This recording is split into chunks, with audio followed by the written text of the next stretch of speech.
बिस्मिल्लाहिर्रहमानिर्रहीम। अस्सलाम वालेकुम डियर स्टूडेंट्स, सेकंड ईयर का चैप्टर नंबर 12 इलेक्ट्रोस्टैटिक्स हम पढ़ रहे हैं। इसका नेक्स्ट आर्टिकल जो आज हम डिस्कस करने जा रहे हैं वो है इलेक्ट्रिक एंड ग्रेविटेशनल फोर्सेस। इस आर्टिकल के अंदर हम इलेक्ट्रिक और ग्रेविटेशनल फोर्सेस का आपस में कंपैरिजन चेक करेंगे। Gravitational force is a force with which one object or mass attract another object or mass.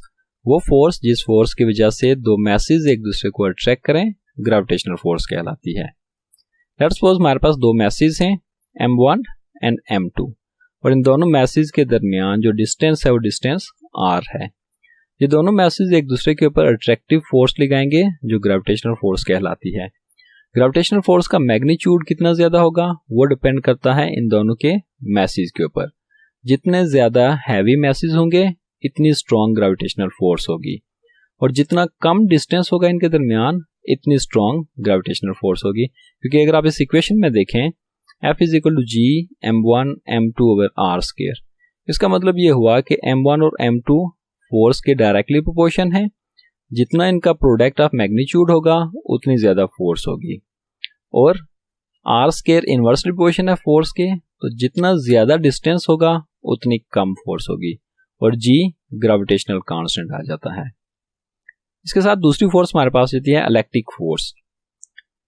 The force with which one charge attract और repel another charge.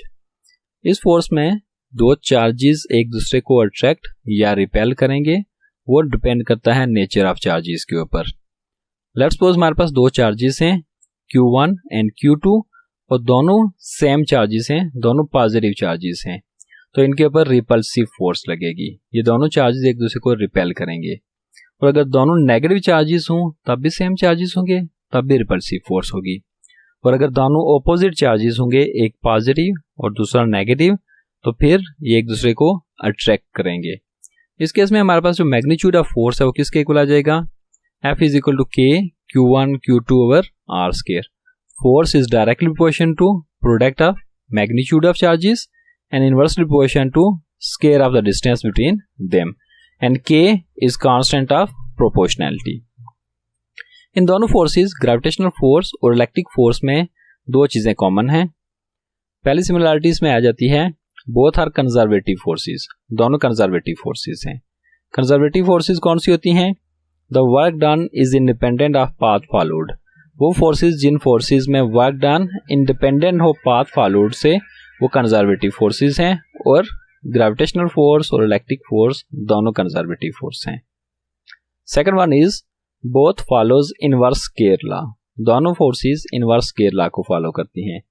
Inverse square law को follow करना क्या मतलब है? अगर आप यहाँ देखें इन इक्वेशंस में ग्रेविटेशनल फोर्स भी इनवर्सली प्रोपोर्शनल है स्क्वायर ऑफ द डिस्टेंस के और इलेक्ट्रिक फोर्स भी इनवर्सली प्रोपोर्शनल है square of the distance between charges के। इसका मतलब ये हुआ कि दोनों फोर्सेस इनवर्स स्क्वायर लॉ को फॉलो कर रही हैं। अब हम इन दोनों फोर्सेस के दरमियान डिफरेंसेस की बात करते हैं। First one is gravitational force between two masses. Gravitational force दो मैसेज के दरमियान होगी और उसका रिलेशन क्या है? Fg is equal to G m1 m2 over r square. And electric force between two charges, electric force दो चार्जेस के दरमियान होगी, Q1 और Q2 चार्जेस आ जाएंगे। Gravitational force is very weak. Gravitational force weak होगी। क्यों वीक होगी? Because G is very small. जो ग्रेविटेशनल कांस्टेंट जी है इसकी वैल्यू बहुत स्मॉल है। कितनी है? 6.673 multiply by 10⁻⁻11 newton metre square पर किलोग्राम स्क्वायर। ये इसकी वैल्यू है, तो ये वैल्यू बहुत स्मॉल वैल्यू है। क्यों स्मॉल है? क्योंकि 10⁻⁻11 है। जब जी की वैल्यू बहुत स्मॉल है तो ग्रेविटेशनल फोर्स क्या होगी? वीक होगी। Electrostatic force is very strong force because K is equal to 9 multiplied by 10⁻9 newton metre square पर कूलम स्क्वायर। K की वैल्यू बहुत लार्ज होने की वजह से इलेक्ट्रोस्टैटिक फोर्स स्ट्रॉन्ग फोर्स होगी। Gravitational force is always attractive. Gravitational force दो masses के दरमियान है और मैसेज हमेशा एक दूसरे को अट्रैक्ट करेंगे, इसलिए ये सिर्फ और सिर्फ अट्रैक्टिव फोर्स होगी। And electrostatic force can be attractive or repulsive depending on the charges. Electrostatic force attractive भी हो सकती है और रिपल्सिव भी हो सकती है। ये डिपेंड करती है चार्जेस के ऊपर। अगर सेम चार्जेस होंगे तो रिपल्सिव और अगर ऑपोजिट चार्जेस होंगे तो अट्रैक्टिव होगी। Gravitational force is medium independent. Gravitational force medium के ऊपर डिपेंड नहीं करती। दो मैसेज के दरमियान कोई भी मीडियम हो उसकी वजह से फोर्स के ऊपर किसी किस्म का कोई इफेक्ट नहीं पड़ेगा। Electric force is medium dependent and can be shielded. Electric force medium dependent है और मीडियम के चेंज करने की वजह से इलेक्ट्रिक फोर्स भी चेंज हो जाएगी। Range of gravitational force is very large.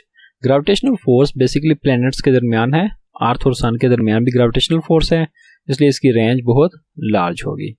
And electric force, range of electric force is very small.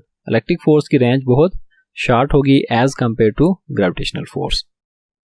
इसके साथ ही हमारा आज का टॉपिक कंप्लीट होता है। Thank you for watching. अल्लाह हाफिज़।